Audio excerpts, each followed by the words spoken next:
They say you can tell everything about a place in the first 10 seconds. The way people look at you. The way conversations pause just a beat too long. The way security cameras feel less like protection and more like warnings. The first day I walked into Northbridge Prep, I knew exactly what role they'd already written for me, and trust me, it wasn't the lead. I was the new kid scholarship kid, wrong side of town. Kid, the girl who didn't quite fit the color palette of the hallways. You could feel it in the silence that followed me, the kind that pretends to be polite but is really just uncomfortable. Teachers smiled too carefully. Students glanced, then whispered. And standing at the center of it all like he owned the building was Mason Cole. Tall, confident, expensive haircut, last name printed on half the donor plaques in the lobby. The kind of guy who never gets told no because nobody wants to deal with the consequences. At first, Mason didn't do anything obvious. That's how it always starts. Little comments slipped into jokes.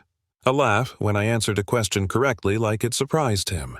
A bump in the hallway that felt a little too deliberate. Once, when I beat his friend on a history quiz, he leaned over and said, "Didn't know they taught that stuff where you're from." He smiled when he said it like we were sharing an inside joke. Yeah, that happened. I tried to ignore him. That was my default setting. Keep your head down, do the work, go home. My mom raised me to believe that effort eventually speaks for itself. And for a while I thought maybe that would be enough. I got top grades. Teachers started relying on me. But something funny happens when you succeed in a place that never expected you to. People don't always respect it. Sometimes they resent it. The pressure built slowly like a pot you don't realize is boiling until it spills over.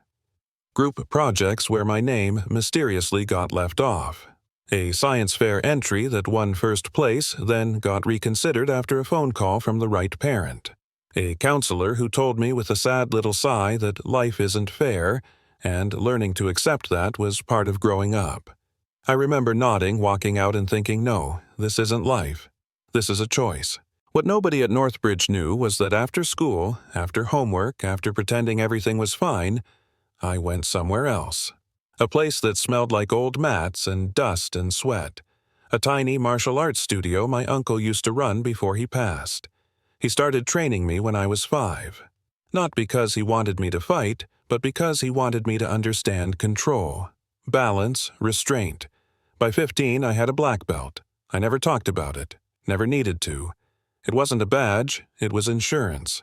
Things really turned when the video showed up. Someone edited together random clips of me from around campus. Me frowning during a test. Me standing my ground during a group argument. Me pulling my arm away when someone bumped into me. Cut together, stripped of context, and posted with a caption that said, "Always angry." It spread fast. Too fast. Suddenly, teachers looked at me differently, like they were waiting for something to happen. I got called into the office that afternoon. The assistant principal slid her tablet across the desk and asked if I understood how my behavior might make other students feel unsafe. Unsafe. That word hit harder than anything Mason had ever said. I hadn't touched anyone, hadn't yelled, hadn't broken a rule, but somehow I was the problem. I left that office shaking, not scared, furious, because I realized something in that moment. Playing by the rules wasn't protecting me. It was just making me easier to ignore. A few days later, I was leaving the cafeteria when Mason stepped directly into my path. His friends formed a loose circle behind him, phones already out. He smiled like this was entertainment. "You think you're better than everyone?" "Now," he said loud enough for people to hear. I tried to step around him. He blocked me again. "I'm talking to you." When he grabbed my collar, everything slowed down. The noise, the chatter, the whispers, it all dropped away. I remember noticing stupid details like the scuff on his shoe, the smell of fries in the air. I heard my uncle's voice in my head, calm and steady. "End it clean. Don't show off. Don't lose yourself." So I moved. I broke his grip, swept his balance, and put him on the floor in one smooth sequence. No rage, no extra force, just enough to stop him. I held him there for a heartbeat long enough for everyone watching to understand exactly what had happened. Then I stepped back and let go. The hallway went dead quiet. Mason scrambled up face red, shouting about how this wasn't over, about how his dad would handle it. I picked up my bag and kept walking. My hands were shaking, but my steps were steady. I'd crossed a line I knew I couldn't uncross, and somehow that felt like relief. By the end of the day, I was suspended. Threat to student safety. Zero tolerance policy. The irony would have been funny if it wasn't so predictable. At the hearing, Mason played the victim perfectly. Sling on his arm, soft voice. He said he was just trying to talk to me to help me adjust. His friends backed him up, though their stories didn't quite match. Then my lawyer asked them to play the full security footage. Not the viral clip, not the edited nonsense. The whole thing. The 10 minutes before. Mason following me, blocking me, grabbing me. The room shifted as the truth filled the screen. You could feel it. The discomfort. The realization that this wasn't the story they'd planned to tell. One of Mason's friends broke down and admitted they'd been told to stay quiet. That reporting things would hurt the school's image. That some students were protected and others weren't. The board adjourned without a decision. For once, they didn't know how to spin it. The fallout was messy. News vans, protests, online comments that reminded me exactly how fragile people's support can be. But something else happened too.